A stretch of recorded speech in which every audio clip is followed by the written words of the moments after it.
Assalamu alaikum student. I am Mohammad Munir Ahmed and we are discussing Chemistry FSC Part 1 Chapter number 1 Basic Concept. Student, आज जो हम topic discuss करने जा रहे हैं वो है एवोगैड्रोस नंबर.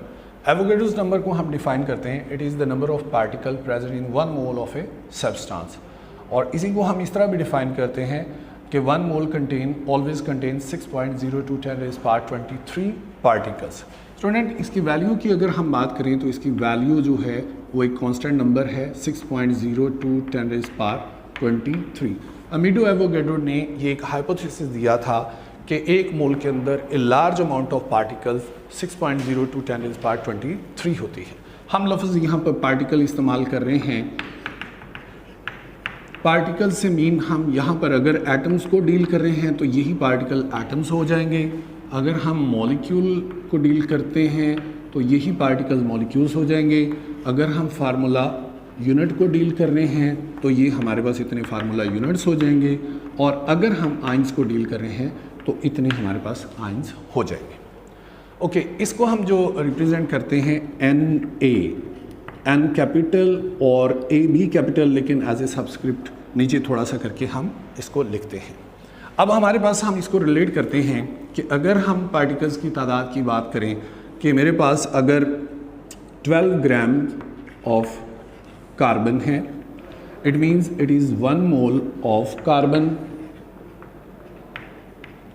इट मीन्स कि इसके अंदर हमारे पास 6.02 10⁻23 एटम्स हैं, because I am dealing with the atoms. अब 12 gram of carbon mean 1 mole of carbon, it contain 6.02 10⁻23 atom. इसी तरह स्टूडेंट, अगर मैं मॉलिक्यूल को डील करता हूँ तो मेरे पास सपोज 18 ग्राम्स ऑफ वाटर की हम बात करते हैं.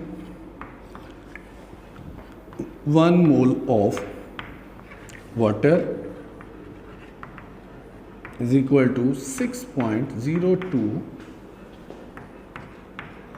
10⁻23 molecules.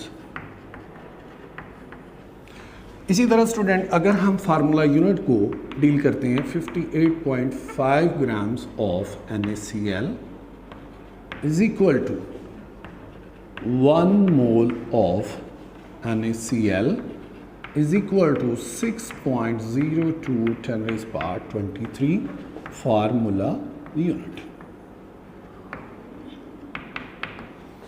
इसी तरह स्टूडेंट, अगर हम आइंस को डील कर रहे हैं तो 96 gram of sulphate ion is equal to 1 mole of sulphate आइन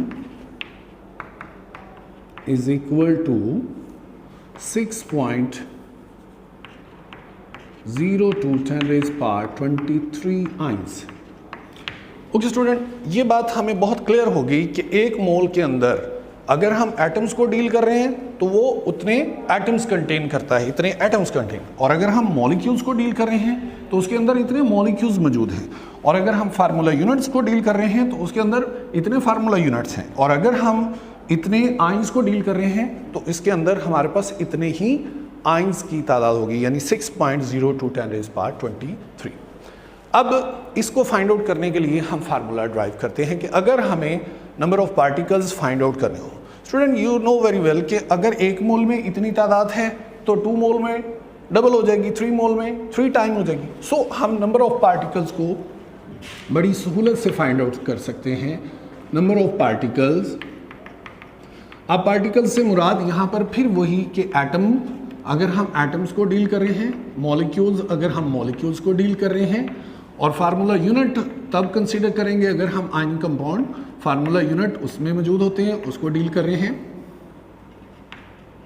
या हम आयनिक स्पीशीज़ को देख रहे हैं तो फिर हम आयन से डील करते हैं. अब इसके लिए बहुत सिंपल, जैसे मैंने अभी यहाँ पर बात की कि अगर आपके पास 1 मोल है तो उसके अंदर इतने पार्टिकल्स हैं, और अगर 2 मोल्स हैं तो उसके अंदर डबल अमाउंट हो जाएगी. अब इसका बेहतरीन सोल्यूशन के नंबर ऑफ मोल्स को आप एवोगैड्रोस नंबर से मल्टीप्लाई कर दें तो ये आपको total number of particles they देगा. अगर हम एटम्स को डील कर रहे हैं तो वो एटम्स की तादाद बता देगा. अगर हम मॉलिक्यूल्स को डील कर रहे हैं तो वो हमें मॉलिक्यूल्स की तादाद बता देगा. और अगर हम फार्मूला यूनिट्स को डील कर रहे हैं और अगर हम आइंस को डील करें तो वो हमें टोटल आइंस दे देगा। इसी फार्मूले को स्टूडेंट हम एक और फॉर्म में भी लिख सकते हैं। कैसे? Number of particles is equal to given mass in gram. ये स्टूडेंट मैंने अभी पिछले लेक्चर में आपको बताया था कि हम नंबर ऑफ मोल्स कैसे फाइंड आउट करते हैं। तो गिवन मास इन ग्राम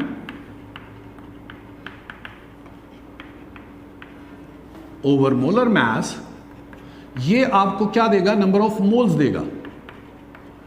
और इसी को जब हम मल्टीप्लाई कर देते हैं विद एवोगैड्रोस नंबर, तो ये हमें क्या दे देता है? Total number of particles. Particle again, अगर आप इसको एटम्स को डील कर रहे हैं तो आप इन पार्टिकल्स की जगह वर्ड एटम इस्तेमाल कर लेंगे, और अगर आप मॉलिक्यूल्स को डील कर रहे हैं तो इसी पार्टिकल की जगह आप लफ्ज़ मॉलिक्यूल्स इस्तेमाल कर लेंगे। और अगर आप फार्मूला यूनिट्स को, आयनिक सब्सटेंस को डील कर रहे हैं तो आप नंबर ऑफ फार्मूला यूनिट लिख लेंगे, और अगर आप आइंस को डील कर रहे हैं तो यहाँ पर आप आइंस, नंबर ऑफ आइंस लिख लेंगे। स्टूडेंट यहाँ पर एक इंपॉर्टेंट पॉइंट जो आपने नोट करना है वो ये है कि ये कॉन्सेप्ट हमारे पास हम मोल से रिलेट करते हैं। मैं इसकी एक वजाहत करता हूँ आपको।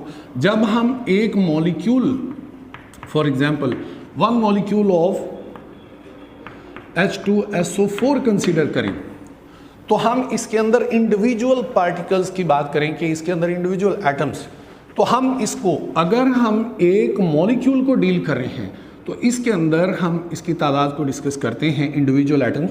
तो 2 एटम्स ऑफ हाइड्रोजन हमारे पास इसके अंदर है, 1 एटम ऑफ सल्फर इसके अंदर हमारे पास है, और 4 एटम ऑफ ऑक्सीजन इसके अंदर हमारे पास मौजूद है। ओके, लेकिन अगर हम 1 मोल ऑफ H2SO4 को डील कर रहे हैं तो स्टूडेंट ये बात आपने इंपॉर्टेंटली नोट करनी है। तो इसके अंदर हमारे पास अब 2 मोल ऑफ हाइड्रोजन एटम है, और इसके अंदर 1 मोल ऑफ सल्फर एटम है, और इसके अंदर 4 मोल ऑफ ऑक्सीजन एटम।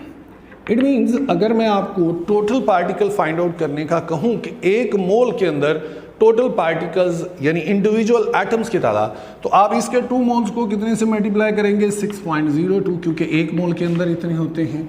और अगर आप सल्फर तो इसको 1 से 1.602 10⁻23, और अगर आप इसको कहेंगे तो 4 × 6.02 10⁻23, और फिर इन सब को सम अप करेंगे तो it will give you the total number of the atom present in 1 mole of the sulphuric acid. जबकि हम अगर एक मॉलिक्यूल को डील कर रहे हैं तो इसमें सिंपली हम इनके एटम्स की तादाद को डिस्कस करते हैं।